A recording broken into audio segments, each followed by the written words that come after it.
There are thermostats, and then there are thermometers. One sets the temperature, the other measures it. Your job as a leader is to be a thermostat. It's to set the temperature for every room that you walk into.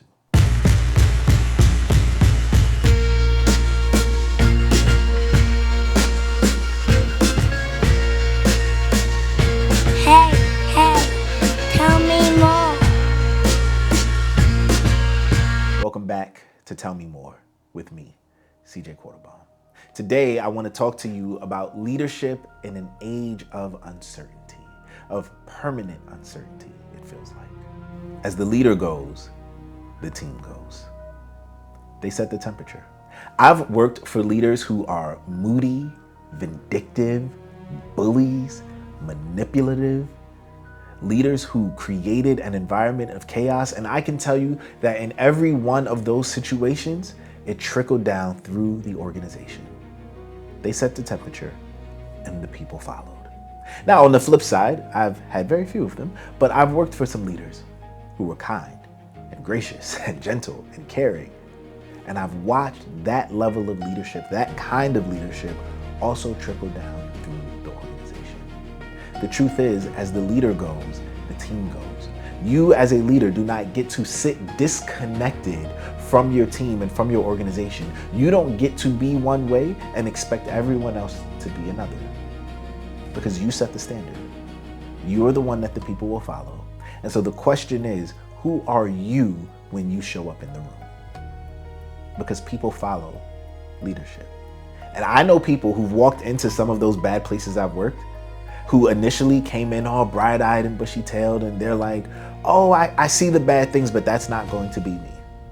And ultimately, they succumb to the pressure because culture pulls. And it's really hard as one person to change and establish culture. More often than not, it changes you. And so as much as you don't want to be that person, at some point, if these are the waters that you're swimming in, they have an effect on you. And you become like everyone else. Leaders not only establish culture, leaders can shift it. We have examples in life and history of leaders who have walked into a place and they've turned it around. Leaders who have come in and they set a new standard. They created a new culture. How you enter a space as a leader signals to everyone else how they should respond. How you enter a space sets the mood. And in an age of ever-present uncertainty, what we need now more than ever are leaders who exhibit calm and clarity. Leaders who can cut through the noise and cut through the anxiety of this present moment. At least for the foreseeable future, we don't know what to expect. Like if we really think about it, the rising cost of everything, the constant political turmoil, we all have our own personal issues going on. Life on a global scale just feels uncertain. But then from a purely work perspective, how many people are concerned that their jobs are going to be taken out by AI? How many of us are looking at stagnant wages and wondering how we're going to get to tomorrow? Leadership at its core is about understanding people. Leadership at its core is about seeing people where they are and bringing them, influencing them, and bringing them out of that place to a better place. You are dealing with people, not numbers on a spreadsheet. And people are complex, and people have complex problems and complex emotions. And a part of your job as a leader is how do you assuage those fears and concerns? How do you show up in a way that lets them know that they're good and they're protected and they will be taken care of by you? That is how you get the most and the best out of them. But to ignore their very real humanity is not going to get the job done. It's going to lose you your team.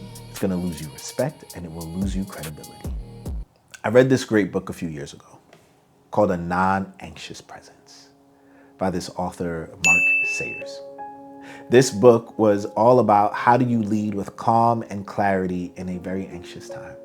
Now, Mark wrote this book coming out of COVID, recognizing that we just live through a world of uncertainty.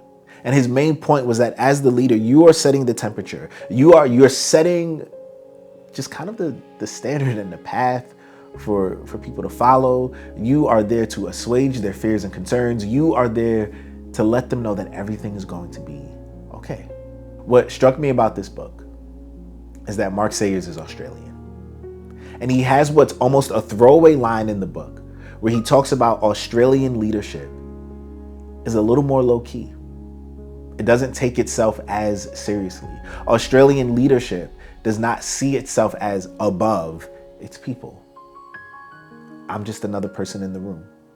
Yes, I am the leader, but I don't see myself as above you or as better than you. And I think that if we brought some of this into our American boardrooms, it would be transformative for us. Because far too many American leaders think to themselves, well, I have the title and I have the position, therefore I am up here and you are down there. No one wants to be led by a person like that. No one really respects a person who treats them that way. Now, it's funny because at the same time, I recently read this article about WD-40. I don't know, do you know WD-40? You know, the can with the, I don't know, you spray it. My hands don't build things, okay? I'm making this video because I'm a writer, right? But, you know, people who work with their hands, they use WD-40 for like greasing things or whatever. Anyway, there was a time in the company where they did one thing, and they did that one thing well, and that was making that can. The problem was the company had grown stagnant. So they brought in a new CEO, this guy by the name of Gary Ridge. And Gary turned the company around, brought them to record-setting profits. A lot of what he did was move them from a performance orientation, where they were just focused on what they do well, to a learning orientation. Hey, what can we do better? He moved them from this kind of fixed mindset to a growth mindset. Just because we've only ever done one thing doesn't mean we only have to do one thing. But we can be more, we can iterate, we can foster new ideas, we can create an environment of collaboration where people can bring their best foot forward. Gary is also Australian. And I wonder if his Australian sensibilities is what helped him walk into the room and say, hey, we don't need to be competitors. We don't need to fight against each other. Because they also had this thing where they were ranking people against one another. And he brought a spirit of collaboration into the room. I think that there's a certain kind of humility in leadership that is able to do that. A certain kind of humility that says, even though I'm the one in charge, it doesn't mean that I have all of the answers. If you are going to be a non-anxious presence, a leader who brings calm and clarity in the midst of chaos, then I think it requires a certain level of humility to sit back and listen, to hear what your people have to say to you, to trust their words and their voices, to coach a little bit, to guide, but not be this dictator who's just trying to extract as much as you can out of them. Leadership in an age of uncertainty requires not just being a non-anxious presence, not just humility, but leading in an age of uncertainty also requires sacrifice. A willingness to lay down your life or risk something that matters to you for the sake of the people you're leading. When you lead in this way, I promise you, you will get the undying loyalty of your people. They will run through a wall for you because they recognize that they're not just numbers to you. They're not just replaceable parts, but they are people you actually care about.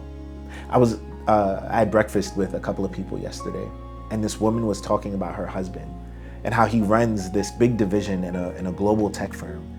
And she said, you know, he starts from a place of sacrifice. He starts from a place of saying, hey, how can I make your day better? How can I give up some of myself for you? He sees his team as people first. And so they know he cares. And because they know he cares, they're willing to give so much more. You know, when I think about this, I think about Charles Barkley. He was on Bill Simmons' podcast a couple of months ago.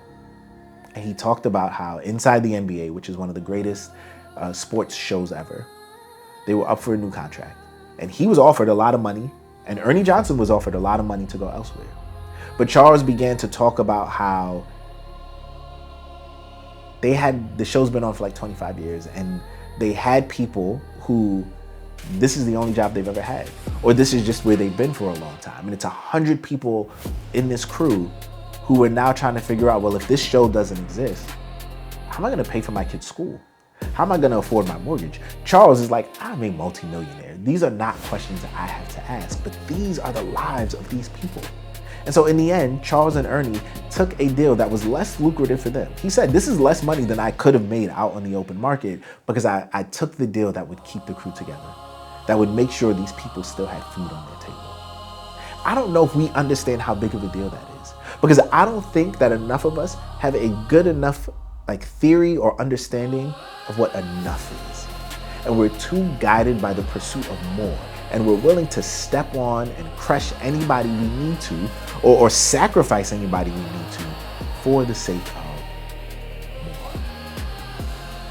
But to do good in this world, to be the best leader that you can be, requires you not chasing more, but chasing good, chasing better, and chasing best for your people. So I look at Charles and I look at Ernie, and I'm proud. Because I know enough people who have millions of dollars to know that having millions of dollars is often not enough. And if I can just get another couple million, add a few zeros, then I'll be happy. But it's an unattainable goal. So if you may not be making millions of dollars. I'm not. But we're still called to be sacrificial leaders. And there's something that we learn in that willingness and ability to give up what we have for the sake of others. Because life's not just about us. It's not just about building our little kingdoms. If it is for you, then you're probably watching the wrong channel. But if life is about more than that, then how does that show up in your leadership and how you take care of your people? I'm asking more questions than I'm answering this week because I really want us to wrestle with this.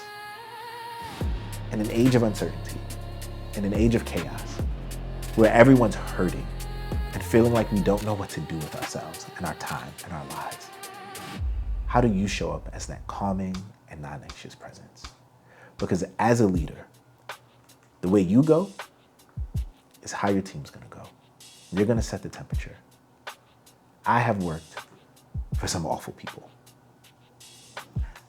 I don't think they're beyond redemption. And I hope that, on their road to maturity, they figure some things out. But we have a chance in this moment to do and to be different. Don't be the manipulative leader, the vindictive leader, the gossipy leader, the leader who's so emotionally immature that you can't hear bad things about yourself or you can't hear points of correction. Because that is the culture that you're going to create amongst your people and amongst your team. And ultimately, that means you are not going to do your best work. Whatever results you achieve are not going to be the best results that you can achieve. But if there is more, if there is better, you get to be the thermostat. You get to set the temperature on how you and your team pursue that good. And I believe you can do it because I've seen it done. So in these times of uncertainty, consider how you can show up calm.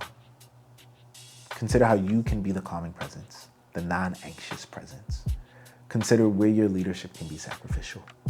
But don't watch this video and put in the comments about how I'm wrong and you know what you're doing and you got it all together and you don't need to sacrifice for anybody. Because I want to see how that works out for you. I don't think it will. You're going to lose your people. And a leader who has no one to lead is not a leader. But what do I know? I'm just some guy from Brooklyn.